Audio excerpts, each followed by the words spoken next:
আজকের এই ছোট্ট ভিডিওটা নিবেদন করতে চলেছি হুগলির শিয়াখালার সবুজ কালীমার উদ্দেশ্যে। এবছর প্রায় ৭৫ বছরের পুরনো এই মন্দিরে চলছে বিশেষ স্থাপনা উৎসব। মন্দিরটি তৈরি হয়েছে কালীঘাট মন্দিরের আদলে। আর এখানকার সবচেয়ে বড় বৈশিষ্ট্য, মাকে এখানে ভোগ দেয়া হয় ইলিশ মাছ। মাকে সাজানো হয় সুগন্ধি জুঁই ফুলের মালায়। প্রতিদিন বাঁশির সুরে মাকে শোনানো হয় ভক্তির গান। অমাবস্যার তিথিতে হয় বিশেষ পূজা পাঠ, সঙ্গে যজ্ঞ অনুষ্ঠানও পালিত হয়।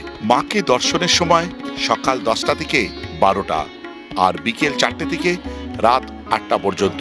যাওয়ার পথও খুব সোজা। হাওড়া তারকেশ্বর রেল রুটের নালিকোল স্টেশনে প্রথমে পৌঁছতে হবে। সেখান থেকে অটো করে পৌঁছে যেতে হবে শিয়াখালা।